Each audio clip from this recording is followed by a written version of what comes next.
नमस्कार दोस्तों। आप लोगों ने FCRA 2.0 का नाम तो सुना ही होगा, जिस बिल को भारत सरकार काफ़ी ज़्यादा टाइम से पास कराना चाहती है और इस चीज़ के लिए वो काफ़ी जोर भी दे रही है। लेकिन कभी आपने सोचा है कि आखिरकार FCRA 2.0 है क्या?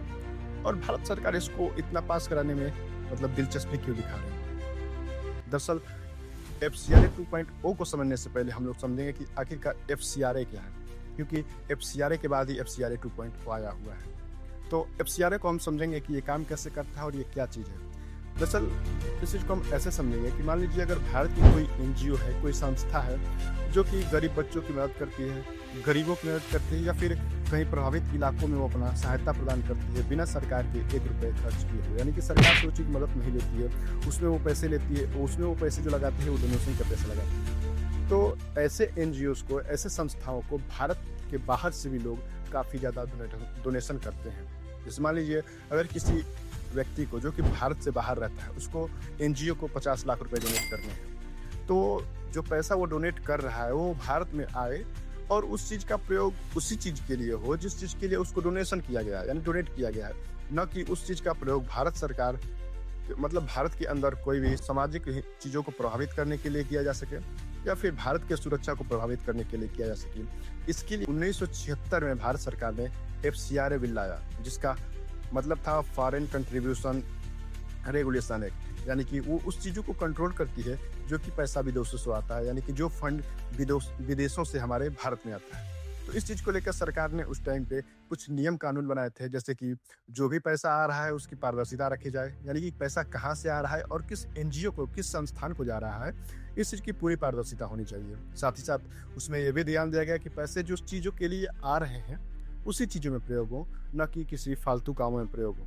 और तीसरी सबसे बड़ी बात कि इस पैसे का प्रयोग किसी भी प्रकार से भारत के सामाजिक माहौल को खराब करने के लिए नहीं होना चाहिए। साथ ही साथ भारत के सुरक्षा को भी, आंतरिक या बाहरी सुरक्षा को प्रभावित करने के लिए नहीं किया जाना चाहिए। तो ऐसी कुछ चीज़ों को ध्यान में रखते हुए ये एक्ट बनाया गया था।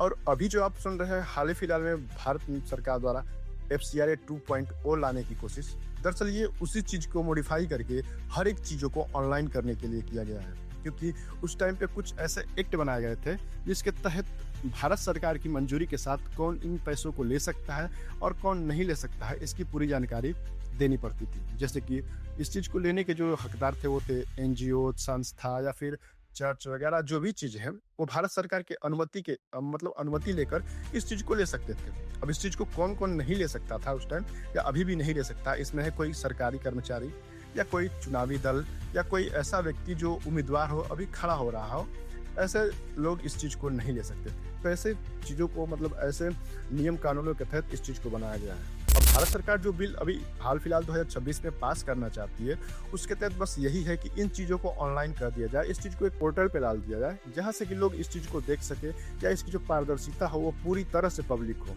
यानी कि इसमें कोई घोटाला ना हो, इस चीज़ के पैसों को कोई प्रभावित करने वाले काम ना कर किया जा सके, जो जिससे हमारा देश या हमारा समाज प्रभावित हो बुरी बातों में, ऐसे चीज़ों को बढ़ावा ना मिल सके। तो बस FCRA 2.0 में यही है कि इस चीज़ों को ऑनलाइन करने की प्रक्रिया को ज़्यादा जोर दिया जा रहा है। भारत सरकार भी यही चाहती है कि ये चीज़ें ऑनलाइन हो, जिससे कि लोगों में पारदर्शिता बढ़े और इन चीज़ों का उपयोग सही तरीके से किया जा सके। बाकी आपका क्या कहना है, क्या इस चीज़ों को ऑनलाइन होना चाहिए या नहीं होना चाहिए, या जैसे चल रहा है वैसे चलते देना चाहिए? अब आपकी क्या राय है, कमेंट में ज़रूर बताएँ।